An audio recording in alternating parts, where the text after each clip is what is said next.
100,000 হয় 1 লক্ষ। ওটা হলো অন্তিম লক্ষ্য। এই লক্ষ্য সেই লক্ষ্য নয়। এই লক্ষ্য কি? এই লক্ষ্য হচ্ছে নববিদ্যা ভক্তি স্বরূপ নব লক্ষ্য, যা আমাদের পিতৃগণ নিয়ে এসেছি পিতার কাছ থেকে। সারাদিন গোষ্ঠ গোচারণে এই পৃথিবীর গোষ্ঠভূমিতে গোষ্ঠ গোচারণ করে যারা সকল ধেনুবস্ত্র একত্রিত করে ঘরে ফিরতে পারবো, তাদের আসা যাওয়া সফল। আর যারা ধেনু হারিয়ে ফিরেছে তাদের আসা যাওয়া বিপদ। তাহলে আস্বাদন করবো ভগবানের উত্তর গোষ্ঠ নিবাস। শ্রী যমুনার তীরে কানা শ্রীরামের লইয়া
খেলাটা যিনি মানে করবে তার নাম হচ্ছে শ্রীরাম রাম। শ্রীরাম রাম কি হলো? আজকে এমন একটি খেলা খেলবো, এমন একটি খেলা খেলবো যে খেলাটা কখনো খেলা হয় না। কি খেলা? কাঁধে চড়া আর কাঁধে করা। সেটা কেমন? শ্রীরাম দাদা ওই বগল গাছ থেকে 26খান পাতা ছিঁড়ে এনেছে। 26টা পাতা ছিঁড়ে এনেছে। 26টা পাতা ছিঁড়ে এনে তার মধ্যে একটি পাতা, 26টা পাতা 24 জন সরকার, 2 জন গড়াই কাটা আর কানা, এ মিলে হলো 26 জন। 26টা পাতা এনে দিয়েছে। একটা পাতা ছিদ্র করে 26টা পাতাই ভগবানের হাতে দিয়েছে। অন্তর্যামী ভগবান অনাদি গোবিন্দ সর্বকারণের কারণ। তুমি সবই বুঝতে পারে। শ্রীরাম তোমার মনে আজকে চিন্তা ভাবনা সে আমি জানি। শ্রীরাম মনে মনে চিন্তা করেছে যে আমরা এত কাজ ভাই কানাইকে হারে নিয়েছি, তার 7টা আমাদের দেওয়া হয়েছে, কিন্তু ভাই কানাই তাদের চাপার সাপ আমরা কখনো পাই। তাই শ্রীরাম মনে মনে চিন্তা করেছে আজকে আমার ভাই কানাই কাঁদেছে। ভগবান আমার তো ভগবান সে বুঝতে পারলো শ্রীরাম তুমি কি ভেবেছ আমি বুঝতে পেরেছি, কিন্তু আসলে জগতে আমাদের তো হারানোর মতো কেউ নেই, আমাকে হারানোর মতো কেউ নেই। তবে আমি আজকে নিজের থেকেই হারবো। আমিও সারা জীবন ভক্তের কাজে চলেছি, কিন্তু ভক্তকে কাজে নিয়ে কি সাপ, সেই সাপটা আমার কখনো পাওয়া হয়নি। তো একে একই 26টা পাতা সবার হাতে হাতে দিয়ে দিয়েছে। সেরা পাতাটা ভগবান ইচ্ছা করে তার হাতে রেখে দিয়েছে। ওই ছেঁড়া পাতাটা রেখে দিয়েছে। সবার কথা সে করছে শ্রীরাম তোর পাতাটা দেখি, এই তোর পাতাটা দেখি, পাতা পাতা পাতা, হ্যাঁ হ্যাঁ পাতা, এই তোর পাতাটা দেখি, তো ভালো, এই তোর পাতাটা, এই পাতাও তো ভালো। তাহলে ছেঁড়া পাতাটা গেল কোথায়? সেরা পাতাটা গেল কোথায়? হ্যাঁ, সবাইকে প্রচেক করা হলো একসাথে ধরা দেখতে কানাই ভগবান কানাই গেল এ কানাই দেখি তোর পাতাটা দেখি যখন কানাই মারতে গেছে দেখেছে কানাই হাতেই সেরা পাতাটা করেছে সমস্ত ভক্তগুলো খুশি হয়ে ধান তাল দিয়ে হচ্ছে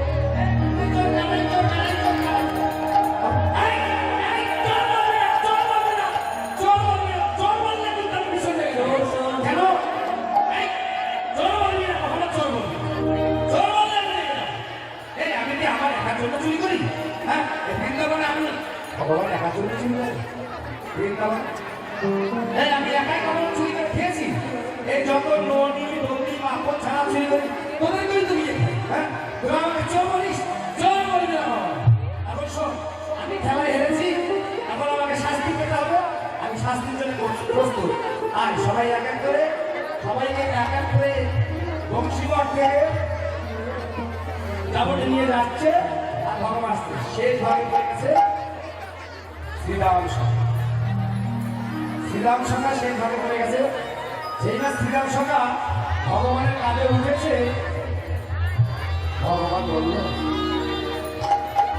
শ্রীরাম দাদারে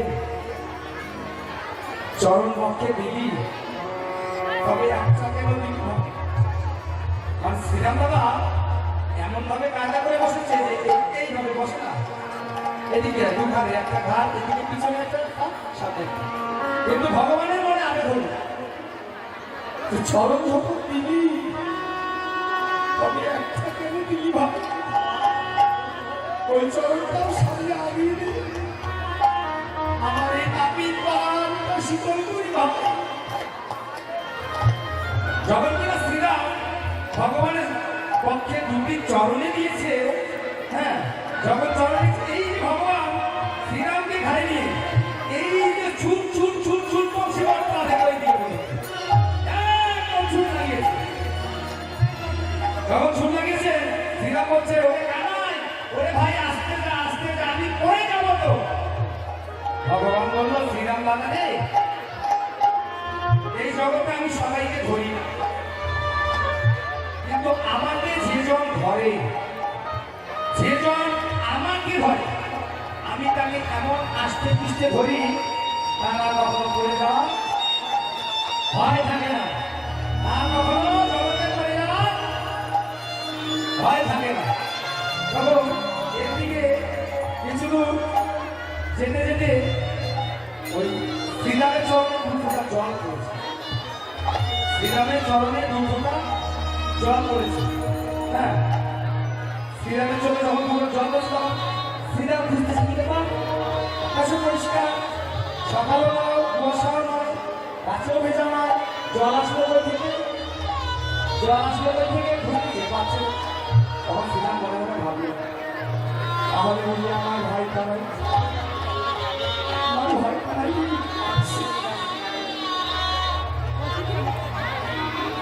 ভাই কানাই তুমি কাঁদছে যখন মুক্তানি স্ত্রী ভাই কানাই দেখছে অজর ধারা ঘর কানাইয়ের গানে ভগবান বেশি কাঁদছে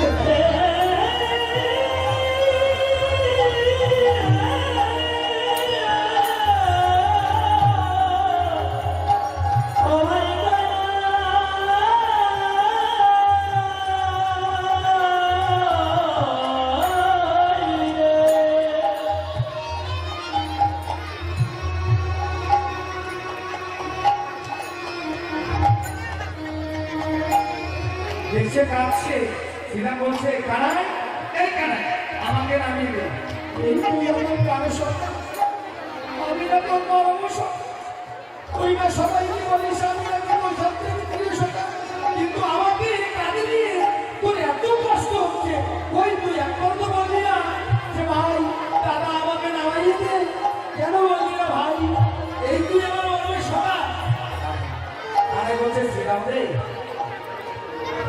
এটা আমার দুঃখের কান্না নয় ভাই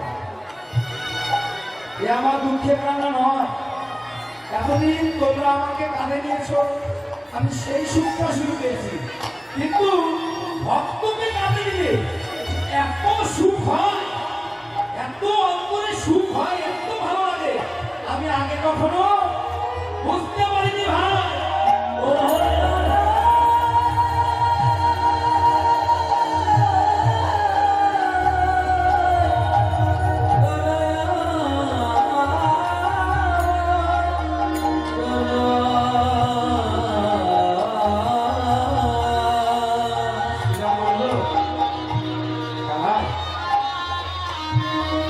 তুই এত ভালোবাসিস আমাদের, এত ভালোবাসিস ভাই। তবে কানাই, তুই যদি আমাদের এতই ভালোবাসিস তাহলে তোকে একটা কথা বলে যাই ভাই। কি? ওই কানাই তোর সঙ্গ ছাড়া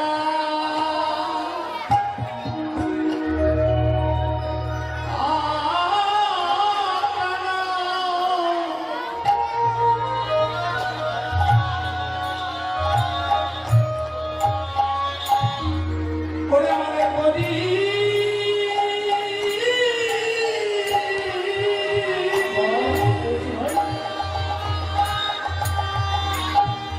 ওরে করিস না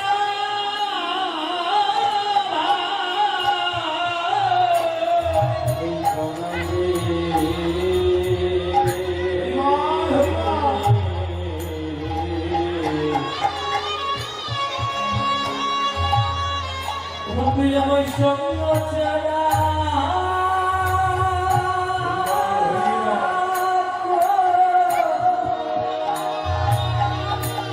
আমার করে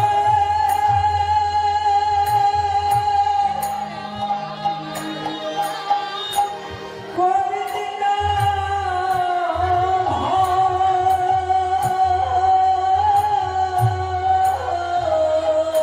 ওরে কানাই আমি তোর সঙ্গ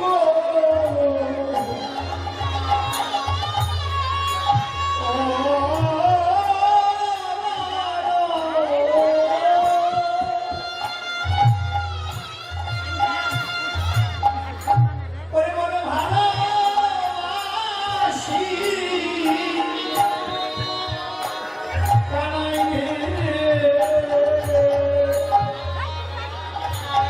কানাই তোর সঙ্গ ছাড়া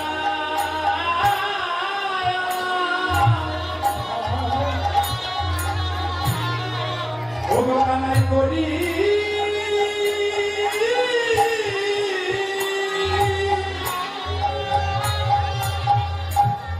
করিস না আমার সঙ্গ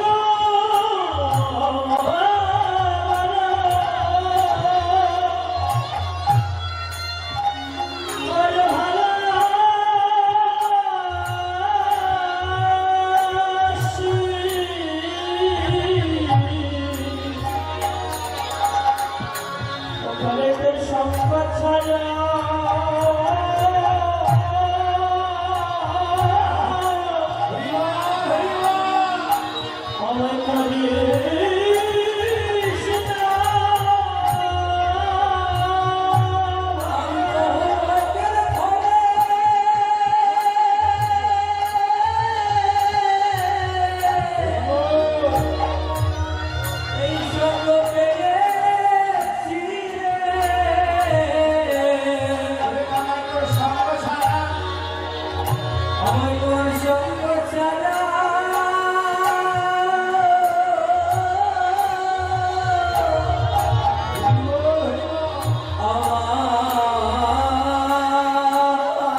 ওই প্রখরেরও মিল পাখে শুকাইল মুখ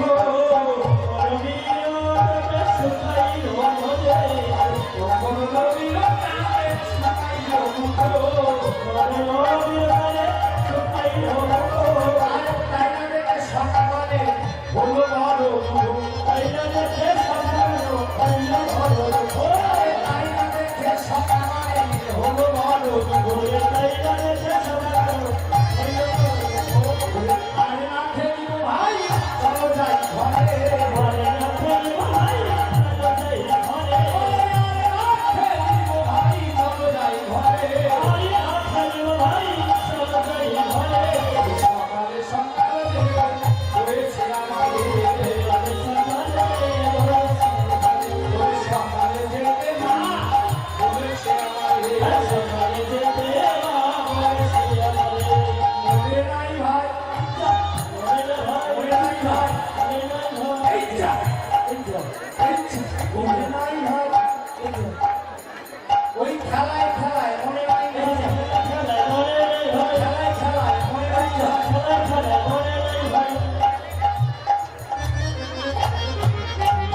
সারাদিন খেলে ভগবানের ঘরে ফেরার কথা আজ গোবিন্দের মনে নেই তো খেলায় খেলায় সব হারিয়ে ফেলেছে আরে এখন ভাই আমরা তো বললে হবে না তুই সীতাকে বলছে কেন সীতা তাহলে সমস্ত ধেনুবস্য একত্র কর আমরা ঘর ফিরে যাবো না ভাই আমরা তো সারাদিন ধেনুবস্যগণকে ডাকলেও ধেনুবস্যগণ আসবে না কিন্তু তুই যদি একবার ডাকিস তোর ওই বাসির শুয়ে তাহলে সমস্ত ধেনুবস্য আবার ঘরে ফিরে আসবে ওরে চাঁদ মুখে বিয়া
নবঘন শ্যাম, শ্যামটা কে মা?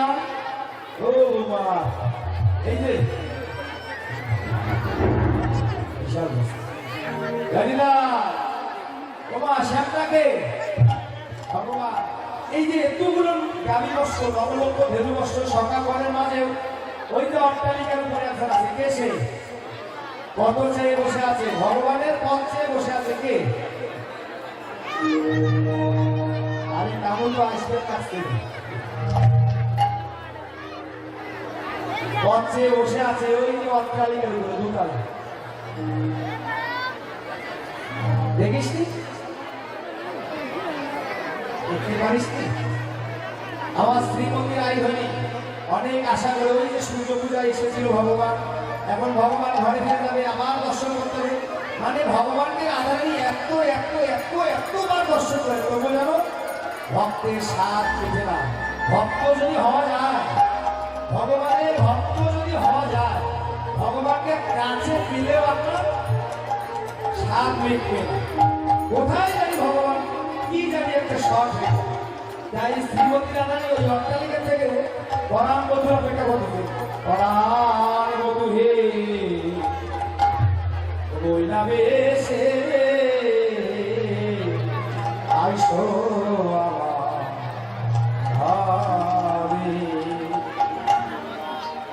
ওই নামে সে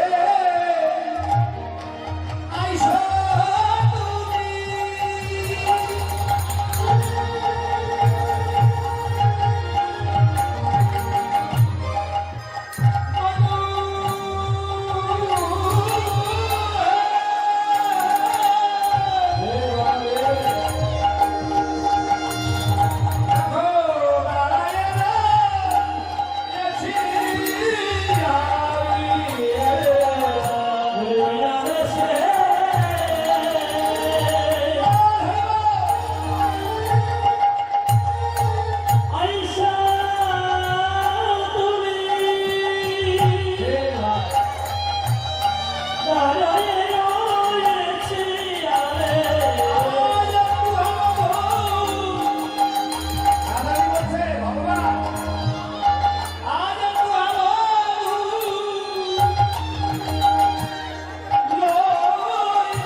আছে আশেপাশে রসের বালিশ।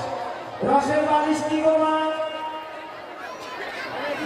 বালিশ কোনদিন বালিশ থেকে রস বানায়? রসের বালিশ কি? রসের বালিশ, একটা হচ্ছে জ্ঞান আর একটা ভক্তি।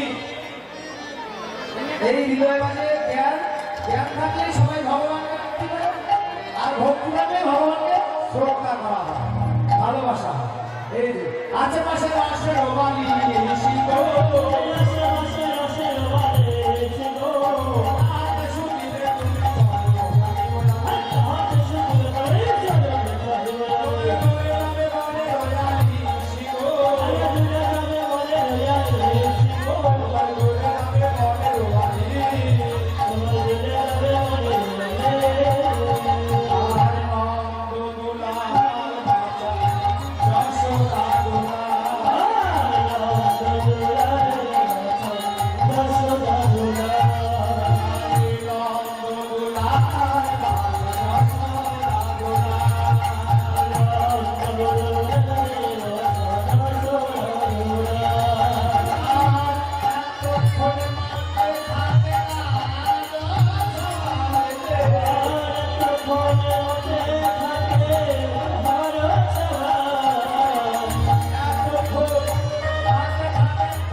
কীর্তন কথা, হরিকথা, কীর্তন শ্রবণ করলে কিছু দক্ষিণা তোরা দান করতে হয়।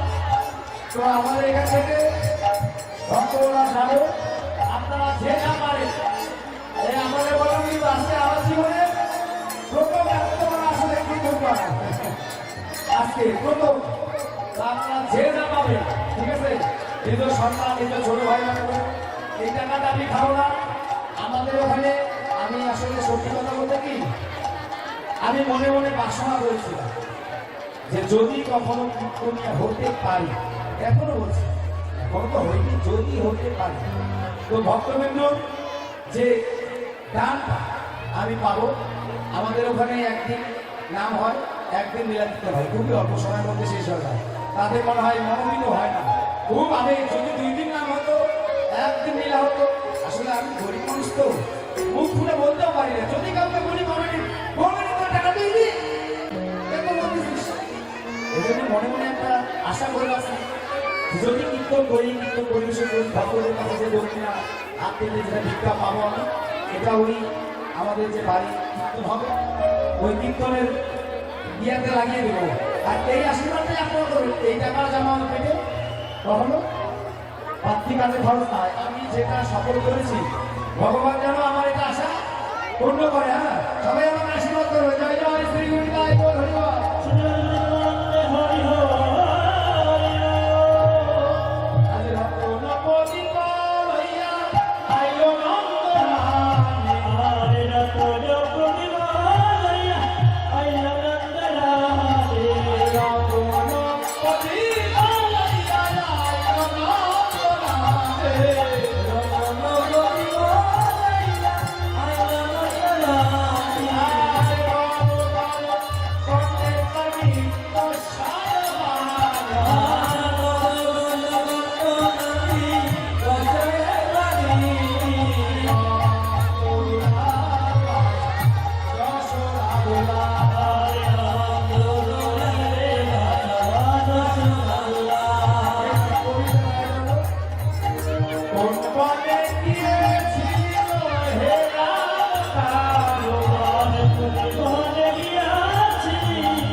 সভাগত ভক্ত মন্ডলী বল, আমার পালা পরিবেশনায় আমি পালা এখানে শেষ দেব। হ্যাঁ, আসলে ভগবানের অন্তর্লীলার কোনো শেষ নেই, মানে আমাদের সিস্টেম মনে যেটা, এই কারণে আমি পালাটা বিশ্রাম দেব। যদি কারো মনে এতটুকু আঘাত আমার কথাবার্তায় বাচন ভঙ্গিতে যদি পেয়ে থাকে নিজের ছোট ভাই নিজের সন্তান মনে করে আমাকে ক্ষমা সুযোগ দৃষ্টি দেখবে। আর আমি আসলে মূর্খ মানুষ তো, আমি কিন্তু লেখাপড়া জানি না। ওই বড় বড় বই, বড় বড় গীতা ভাগবত এই করার মতন ক্ষমতা আমার নেই। তো আমি কীর্তনী আমার সাথে গেছে, ভগবানকে বলছে ভগবান তুমি যদি পাশে থাকো, তোমার নাম মিলাতে মনে হয় না আমি কোনোদিন কোনো সমস্যায় করবো। তো আপনারা সবাই আমাকে আশীর্বাদ করবে, আমি যেন যতদিন এই পৃথিবীতে থাকবো যুগ যুগ কাল ধরে এই হরিনাম, এই কৃষ্ণ নামকে যেন এই কাছে সরকারের নিয়ে হাজির হতে পারে। হ্যাঁ, হরিবল হরিবল।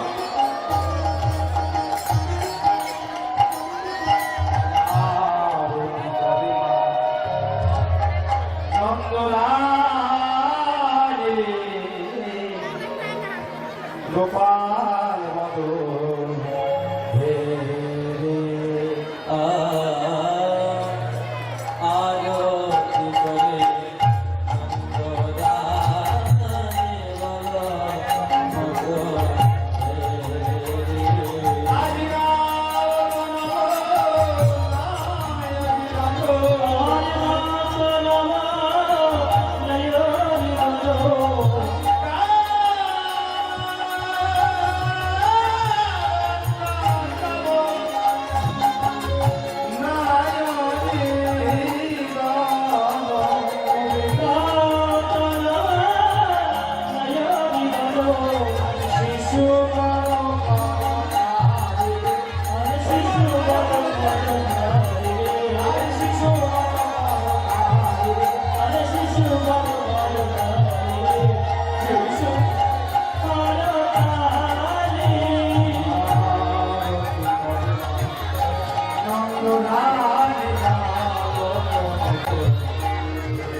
অঙ্গদানে বলো আরতি করে মঙ্গল কবি ভগবানকে দেখিয়ে আজ ঘরে তুলে নিলেন।